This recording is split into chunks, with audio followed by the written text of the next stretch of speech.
Hello friends, good morning friends. আসলাম আবার একটা নতুন ব্লগ নিয়ে। আজকে আমরা যাচ্ছি কোথায়? মায়াপুরে। মায়াপুরে। তো একটু লেট হয়ে গেছে, বাট এখনই বেরিয়ে যাব কারণ আমাদের গাড়ি চলে এসছে। তো চলো আমরা বেরিয়ে গেছি মায়াপুরের উদ্দেশ্যে।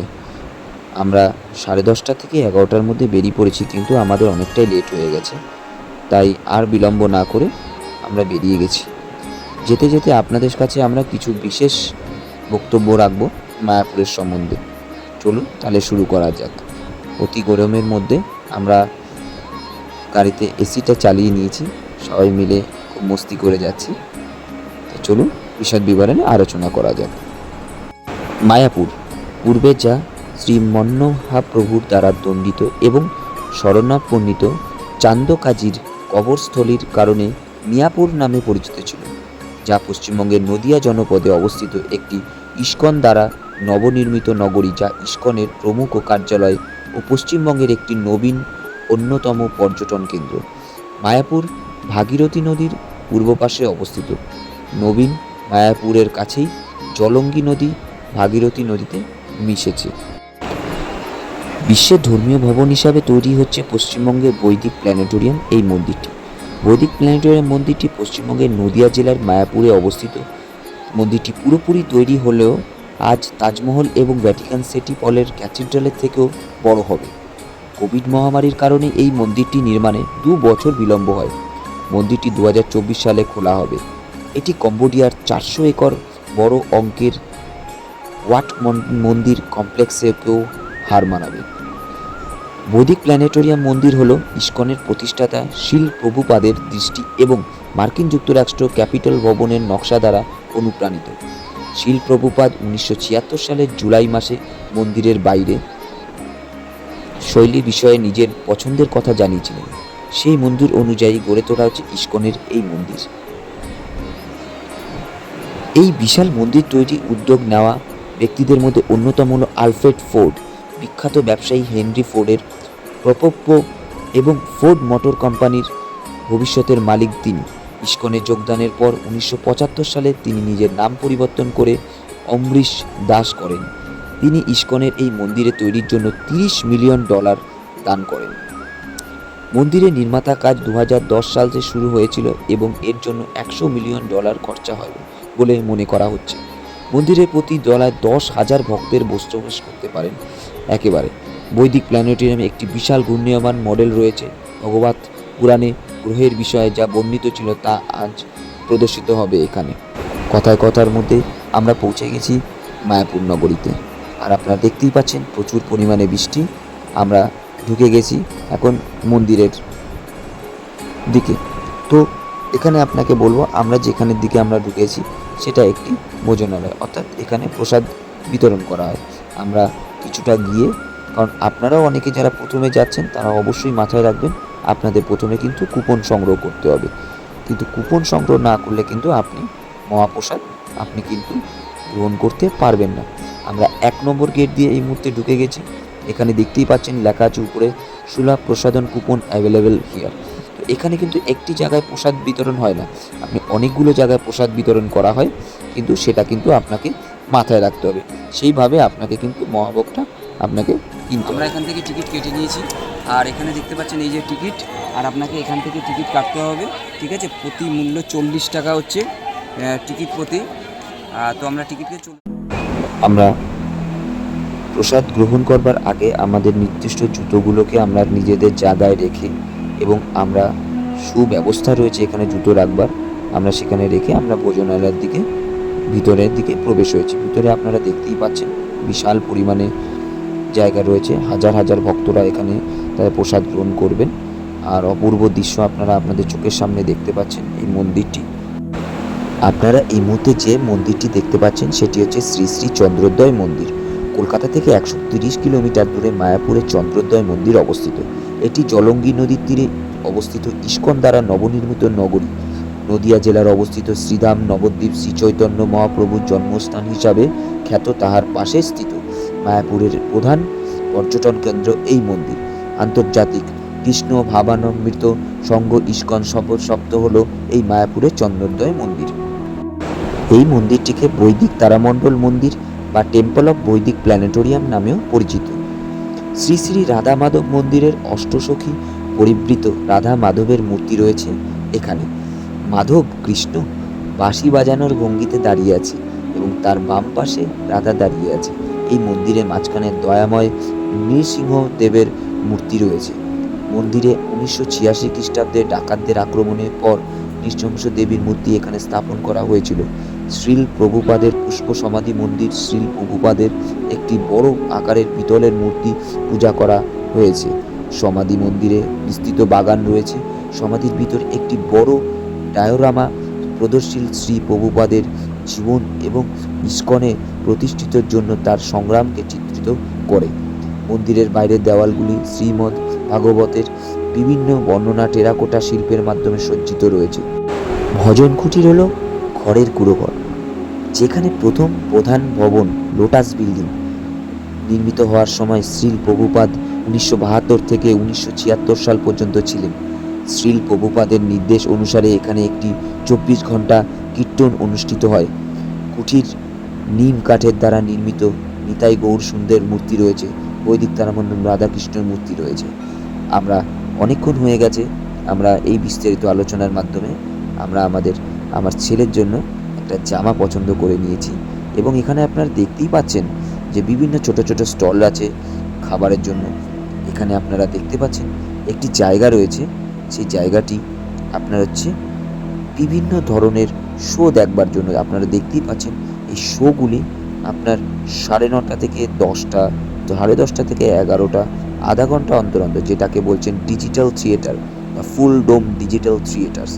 মায়াপুরের আপনি বিভিন্ন আধ্যাত্মিক অভিজ্ঞতা আপনি কিন্তু এখানে লাভ করতে পারেন।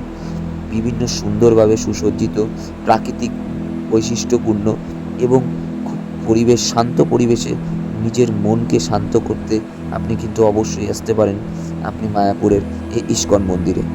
কৃষ্ণের এই সুন্দর মায়ানগরীতে আপনাকে কিন্তু অবশ্যই মোহিত করবে এই জায়গাটি। এখানে ছোট ছোট লজ আছে, বিভিন্ন জায়গা আছে, আপনি এখানে দিন কাটাতে পারেন। আপনি 2 দিনের জন্য বা 1 দিনের জন্য আপনি এখানে থাকতে পারেন, এখানে এসে ঘুরতে পারেন। আপনারা দেখতে পাচ্ছেন একটি কি সুন্দর পুকুরের মধ্যে, যেখানে কি সুন্দর পরিমাণে পদ্ম, জলপদ্ম, যেটা চোখ দেখলে আপনার জুড়িয়ে যাবে, এত সুন্দর জলপদ্ম হয়ে রয়েছে এই সুন্দর জায়গায়। শ্রীল প্রভুপাদ বলেছেন যে ভগবান কৃষ্ণের প্রথম কাজ হলো গরু এবং ব্রাহ্মণদের সমস্ত আরাম দেওয়া। শ্রী মায়াপুরের চন্দ্রোদয় মন্দির এবং বৈদিক প্ল্যানেটোরিয়াম মন্দির থেকে 8 থেকে 12 মিনিটের হাঁটা দূরত্ব অবস্থিত মায়াপুরে এই গোশালা একটি অত্যন্ত শান্তিপূর্ণ এবং নির্মল স্থান।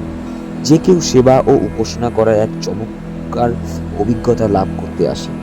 প্রতিদিন ভোর থেকে দুপুর পর্যন্ত বিভিন্ন দলের গরু চড়াতে বের করা হয়। গরু এবং ষাঁড়দের চারপাশে দৌড়ানোর এবং পৃথিবী যে ঘাস এবং খনিজ সরবরাহ ও তা খাওয়ার স্বাধীনতা দেওয়া হয়। তারা একে অপরের সাথে খোলামেলা থাকতে খুব উপভোগ করে, একসাথে খায়, একে অপরকে বর দেয়, একে অপরের সাথে সামাজিকতা উপভোগ করে। তাদের উত্তেজিতভাবে চারণে বের হওয়া দেখা তাদের ফিরে আসা দেখার মতোই প্রাণবন্ত, কারণ তারা জানে যে তারা চারণ থেকে ফিরে আসার সাথে সাথে তাদের অনেক সুস্বাদু খাবার খাওয়ানো হবে, যেমন তুষ, সদ্য কাটা সবুজ ঘাস, খড় এবং খনিজ মিশ্রিত বিভিন্ন খাবার। কয়েক বছর ধরে গোশালাটি গরু ষাঁড়ের একটি আরামদায়ক আবাসস্থল হিসাবে গড়ে তোলার লক্ষ্যে বিভিন্ন এলাকা উন্নতি করেছে। শুধুমাত্র গত 2 বছরের মধ্যে মায়াপুরের গোশালা আকারে দ্বিগুণ হয়েছে, যতটা সম্ভব কম ভিড়ের সাথে আরও বেশি গরুর জন্য অনুমোদিত হয়েছে। প্রতিদিন ভক্ত গোপাল করা, নিয়মিত গরুর কলম থেকে গোবর এবং স্যাঁতস্যাঁতে খড় পরিষ্কার করা, সেই সাথে প্রতিদিন চাপ ধোয়া এবং শক্ত ঝাড়ু দিয়ে মেজে পরিষ্কার করে জল এবং খাদ্যের জন্য খাদ্যগুলি প্রতিদিন পরিষ্কার করা হয় এবং গরুগুলোকে প্রতিদিন তাজা পরিষ্কার জল এবং খাবারের সরবরাহ হয়। প্রায় 20 জন গোপালক 3 শিফটে গরুর সেবা করে থাকে নিশ্চিত কর্মে, যে প্রতিদিন শেষে গরুগুলো একটি পরিষ্কার কলমে থাকে এবং তাজা খাবার ও পানীয় জল সরবরাহ করা হয়। এছাড়া আপনাদের জানিয়ে রাখি, গোশালার মধ্যেও কিন্তু আপনাদের বিভিন্ন ধরনের আয়ুর্বেদিক পণ্য বিক্রয় করা হয়। গোশালা দর্শন করে এবার আমরা চলে যাচ্ছি মূল মন্দিরের দিকে, কারণ আমরা অনেকটা পথ অতিক্রম করে এসেছি। কষ্ট হয়ে গেছিলো, কারণ রোদও সেদিনকে খুব পরিমাণে ছিল। তাই আমরা আবার ফিরে যাচ্ছি মূল মন্দিরের দিকে। সেখান থেকে আমরা আবার নবদ্বীপের দিকে রওনা হব, কারণ আমাদের কাছে সময়টা খুব কম ছিল। তাই আমরা চলে গেছি মূল মন্দিরের দিকে। দেখতে থাকুন। ভিডিওটা যদি ভালো লেগে থাকে তাহলে অবশ্যই ভিডিওটা একটা লাইক করবেন এবং কমেন্টসে হরে কৃষ্ণ অবশ্যই লিখবেন, এবং আপনাদের ভিডিওটা কেমন লাগলো অবশ্যই জানাবেন। আমরা নবদ্বীপের উদ্দেশ্যে রওনা হয়ে গেছি। আমরা টোটোয় করে নবদ্বীপের দিকে যাচ্ছি, ঘাটের দিকে। আপনারা চলুন, দেখতে থাকুন ভিডিওটি। ইস্কন মন্দির থেকে আপনারা যদি 10 টাকা মাথা পিছু আপনারা দেন, তাহলে আপনারা পৌঁছে যাবেন মায়াপুর ঘাট পর্যন্ত। আর সেখান থেকে আপনাকে লঞ্চের জন্য আপনাকে টিকিট কাটতে হবে, এবং আপনারা মায়াপুরের দিকে থেকে নবদ্বীপের দিকে আপনারা রওনা হতে পারবেন। আপনারা দেখছেন আমরা এই মুহূর্তে যাচ্ছি মায়াপুর ঘাট, লঞ্চ ঘাট পর্যন্ত। চলুন মায়াপুরের থেকে নবদ্বীপের কিছু এই ইতিহাস আপনাদের সাথে কিছু তুলে ধরি। নদিয়ার প্রাচীন নগরী শ্রীধাম নবদ্বীপের পাশ দিয়ে বয়ে গেছে গঙ্গা নদী, এবং তার অপর প্রান্তে মিয়াপুর অর্থাৎ আজকের মায়াপুরের ধার দিয়ে বয়ে গেছে জলঙ্গি নদী। দর্শনার্থীরা যখন নবদ্বীপ ধাম ভ্রমণ করে সেরে ফেরির পথে ট্রলারে করে মায়াপুর ইস্কন মন্দিরের উদ্দেশ্যে যাত্রা করেন, তারা দেখতে পান গঙ্গা তথা হুগলি ও জলঙ্গি নদীর মিলনস্থল। গঙ্গা নদীর জল মূলত ঘোলাটে বর্ণের হয়ে, তবে জলঙ্গি নদীর জল হয় স্বচ্ছ প্রকৃতির। দুই নদীর মিলনস্থলে ও জলের রং আলাদা। অতএব একটি সম্পূর্ণ ঘোলাটে রঙের নদী এবং একটি স্বচ্ছ পরিষ্কার জলের নদী যখন একত্রে মিশেছে, তারপরেও তার রং এতটা তফাৎ যথেষ্ট বোঝা যাচ্ছে। তার কারণ গঙ্গা নদীর জল ঘোলাটে হওয়ায় এর ঘনত্ব অনেক বেশি, এবং জলঙ্গি নদীর জল স্বচ্ছ পরিষ্কার হওয়ায় তার ঘনত্ব অপেক্ষাকৃতভাবে বেশ কম। সুতরাং ঘনত্বের তারতম্যের জেরেই দুটি নদীর জলের রং সহজে মেশে না, যার ফলে খুব সহজেই এই দুই নদীর উপর দিয়ে নৌকা করে যাওয়ার সময় যে কোনো লোকই দুই নদীর মিলন বুঝতে পারবেন। কথা বলতে বলতে আমরা চলে এসেছি অনেকটাই নবদ্বীপের কাছে, এবং আমরা চলে এসেছি নবদ্বীপ ঘাটে। আর আমরা কিছুক্ষণের মধ্যেই নবদ্বীপ ঘাটে এসে পৌঁছবো। নবদ্বীপ সম্বন্ধে বললে যেটা বলা হয় সেটা অবশ্যই আপনাদের আরও বিস্তারিত তথ্য হিসাবে জানাচ্ছে। নবদ্বীপ ধাম ভারতের পশ্চিমবঙ্গ রাজ্যের নদিয়া জনপদের একটি সুপ্রাচীন ঐতিহ্যবাহী শহর। নবদ্বীপ শ্রী চৈতন্য মহাপ্রভুর জন্মস্থান ও সন্ন্যাসপূর্ব লীলাক্ষেত্রের জন্য বিখ্যাত। চৈতন্য এবং বাংলায় বৈষ্ণব ধর্মের আবির্ভাব। শ্রী চৈতন্য শুধু একজন ধর্মীয় নেতা ছিলেন না, যিনি বৈষ্ণব ধারণা এবং ভক্তি ধর্ম প্রচার করেছিলেন, কিন্তু তিনি 16 শতকে একজন সমাজ সংস্কারকও ছিলেন। নবদ্বীপ ছিল সেন রাজবংশের বিখ্যাত শাসক লক্ষণ সেনের রাজধানী, যিনি 1179 থেকে 1203 সাল পর্যন্ত শাসন করেছিলেন। এখানে বেশ কয়েকটি মন্দির এবং তীর্থস্থান রয়েছে। 1835 সালে সূক্ষ্ম ফুলের নকশা নির্মিত দ্বাদশ শিব মন্দিরটি বিপুল সংখ্যক তীর্থযাত্রীকে আকর্ষণ করে। ভগবান শ্রী মূর্তি রয়েছে এখানে। আরও কয়েকটি স্থানে চৈতন্যকে শ্রদ্ধার সঙ্গে এখানে দেখা যায়। নবদ্বীপে এসে যদি আপনি ক্ষীর দই বা লাল দই না খেলেন, তাহলে কিন্তু আপনার ঘোরাটা পুরোটাই ব্যর্থ হয়ে যাবে। এই ভিডিওতে আপনাকে আমরা কিন্তু শুধু মায়াপুর এবং নবদ্বীপের সম্বন্ধে কিছু জানিয়েছি। আমরা পরের ভিডিওতে আপনাকে মায়াপুরের বিভিন্ন পারিপার্শ্বিক মন্দির এবং নবদ্বীপের বিভিন্ন মন্দিরের সম্বন্ধে আপনার তুলে ধরব। এখন আমরা বাড়ির উদ্দেশ্যে রওনা হয়েছি, অনেকটা পথই আমরা পৌঁছে গেছি। আশা করি আপনাদের ভিডিওটা ভালো লেগেছে। ভিডিওটা ভালো লাগলে অবশ্যই ভিডিওটাকে লাইক করবেন, কমেন্টস করে কেমন জানাবেন। ধন্যবাদ, দেখা হবে পরের ভিডিওতে।